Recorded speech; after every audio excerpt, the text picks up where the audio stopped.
Hello, hi, my name is Lou.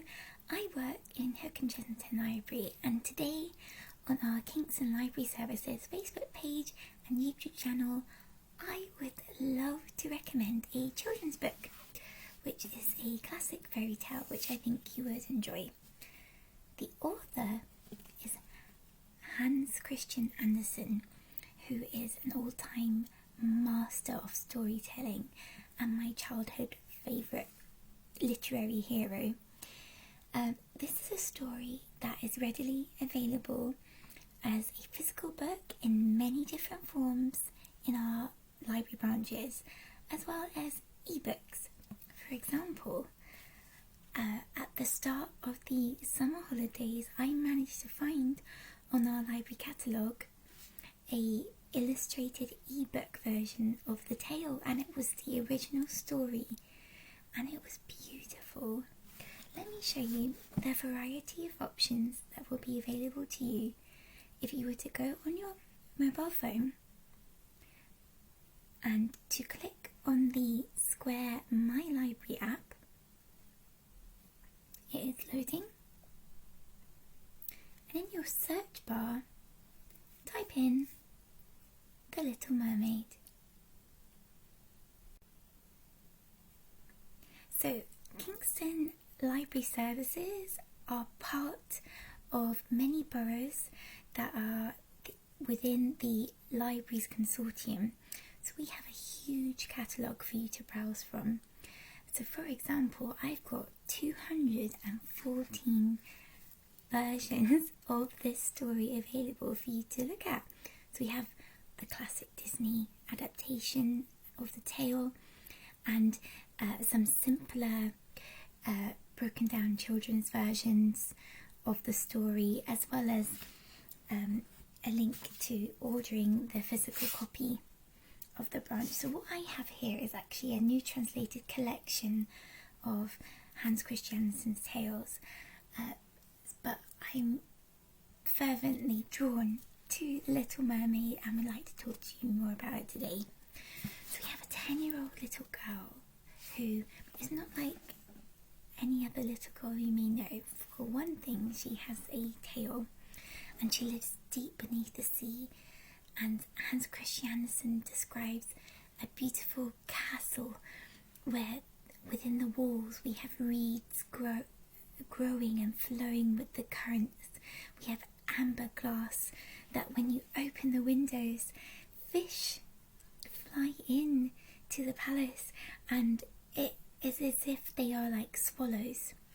You are immersed in the beautiful colours of the scales of the fish, and you are introduced to the king of the sea, who is the Little Mermaid's father, her grandmother, who wears 10 shells, very, very heavy on her tail, to show her hierarchy and her high place in society.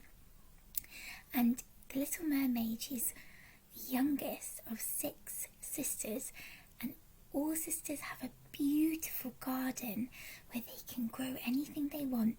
So the Little Mermaid sisters, they fill the gardens with things they have saved from shipwrecks. But the Little Mermaid, she has a single marble statue of a handsome man who is like no one she's ever seen. He must be a prince, and she managed to rescue it from a shipwreck. And here she sits, and she has a little willow tree growing, and the branches all intertwine and they fall back down and they encase the statue, and the roots of this willow underwater tree climb up too, and here they wrap around the base of the statue, and it's a rich red colour. And if you can imagine the swaying of these leaves and the comfort it brings to this little 10-year-old girl as she sits underneath the sea. The Little Mermaid is full of spirit, even though she is shy. She's got a very smart mind, and she's really curious about the world above, and she begs her grandmother to tell her stories of mountains, of song, of fire, and dances and banquets and just life on land. And the Little Mermaid has to patiently wait for 5 years before she is allowed to, at 15, to break the surface of the sea and absorb all the beautiful colours of sunsets, and to see ships riding the waves and on their bold journeys across oceans. So the Little Mermaid, her 5 sisters go up the years ahead of her, and she begs them, please tell me what you've seen. They sit on icebergs and watch stars. They see whales rising to the surface, and water gushing out of their little holes and splashing them. And then they see really intimidating big ships, which makes them hide underneath the water. And some of them are even brave enough to swim out of the sea and upriver and interact with human children, but they are chased away by a dog. So these young women, they may be princesses, but they've got courage. But I think the Little Mermaid has the most incredible, brave soul of all, because on her first night, on her 15th birthday, she swims boldly up to the surface just as the sun has set, and she witnesses a party, a celebration of the princes of this brilliant kingdom, the prince's 16th birthday. And there are fireworks, and she describes them swirling like big fishes twirling round, and it's nothing she's ever seen before. So she rides the wave as it goes up and down, allows her to look into the window of the cabin on the ship. But there is a deep guttural roar from the depths of the ocean, and there's a storm, and it sadly makes the ship sink. Lightning crashes down onto the mast and breaks it in two, and the ship is splintered. The wooden planks and everything's torn apart and flung into the sea, and foam just swallows everything. Nothing's clear. The winds and the rain, and yet the Little Mermaid bravely seeks out the prince to check he's okay. Can he survive this?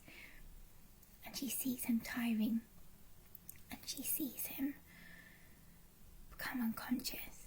His eyes are closed, and he begins to sink. And the Little Mermaid is initially not sad about this, because she will finally have a friend, someone that she's fallen in love with. She will have her dream prince, but she remembers, if this man reaches the deepest depths and lands in front of her father's palace under sea, he can't live. He is human. He needs oxygen. He needs air. He cannot survive underneath the water. He can't breathe in the water. He is drowning. So she dives deeper in. She doesn't think for a moment about her own life and that there's these big clumps of wood coming at her. And she rescues him. And she holds him close to her chest, has his head right here. And she's determined to keep his head up above the water level, try and help him breathe, and she lets the waves carry him.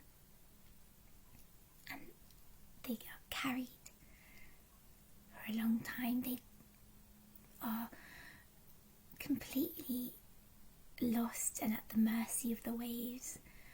And she just allows it to happen because she's using all her strength to save her prince. And she does.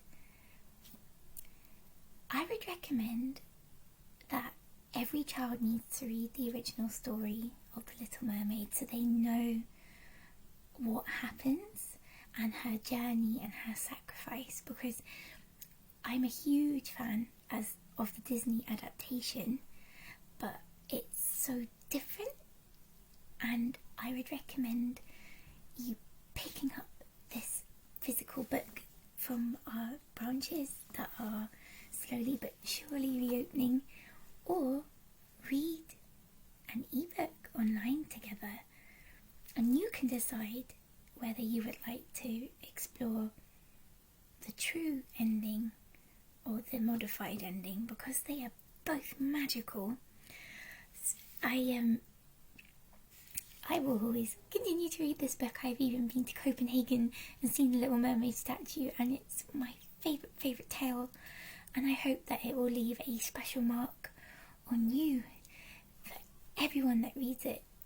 Children, adults, teens especially, if you're revisiting this story after many years, or if you are like me and just a keen rereader of it, that is great.